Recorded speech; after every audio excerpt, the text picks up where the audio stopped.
ladies and gentlemen. Next, we've got the beautiful Stacy, and she's going to be doing something a little bit different. She's going to do an acting piece for us. So, give it up to Stacy.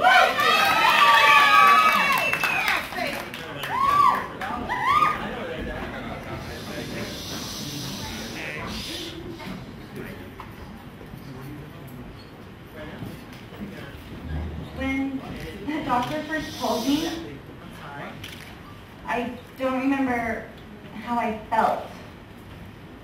I remember my mother gasping for air, which I suppose was the correct response. I just remember looking at Dr. Shea's glasses thinking, she really needs to clean them. The doctor then looked at me and asked, "Do you have any questions?" I simply nodded, looked at Mom and said, "Can we go home now?" You would think, like in the movies, it'd be a dark, stormy day. It wasn't. It was a beautiful, gorgeous day, and I loved the way the sun felt on my skin.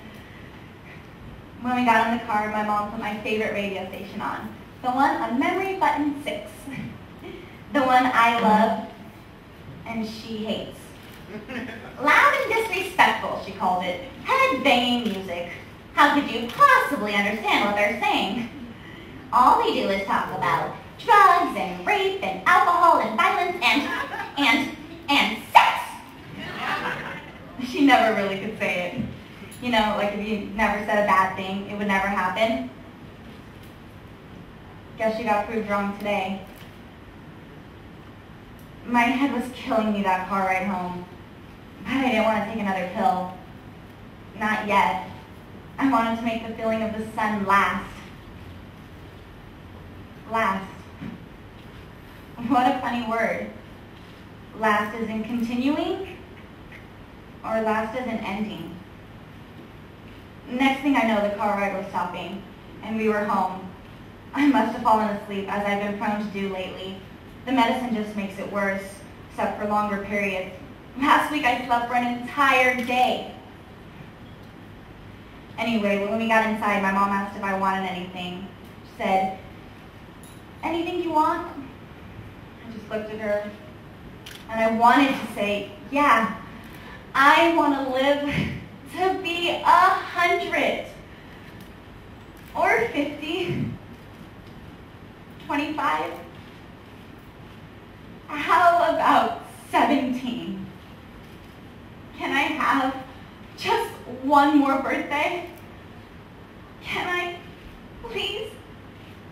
Huh? Can I? But why ask for something you know you can't have, right? Instead, I just shook my head and said I was going to my room.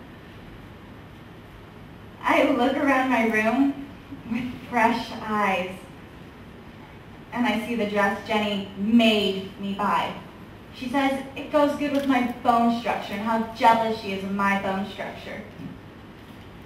My bone structure? Someone's actually jealous of my bone structure? Yeah, right. Jenny knows she's gorgeous. And what about you, Jenny? You come around less and less, just like everybody else. It's not contagious, you know. Sure, you have to firm up and slim down for the big prom. I can't even walk the tracks anymore. I'm lucky if I can even walk downstairs for dinner some nights. But hey, you're given the cards you dealt with, right? Don't get me wrong. I had my anger stage. So bad to where I smashed my poor swollen little head against the wall over there. I was in the hospital for 3 days. I like to mess with them. The doctors, that is. I remember one time a doctor came in, looked at me and said, "Do you know why you're here?" I simply nodded and said, "Yeah, because I'm pregnant." He got this really confused look on his face and checked his charts and asked my name, and then I said, "Oh yeah, I'm not about to give life, I'm about to lose it." They're always coming in and asking me if they can get me anything to make me comfortable. Comfortable? Yeah, right. I will never be comfortable. You try having something grow in your head and see how comfortable you are. Every day, I lose something. Hearing, speech, movement, memory. So I'm sorry, doctors, nurses, and specialists. I will never be comfortable. But there is one side that's really good at this. I get to have whatever I want for dinner.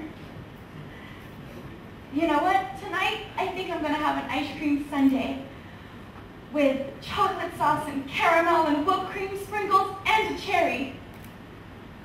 And do you know what the best part about it is? I don't have to worry about calories.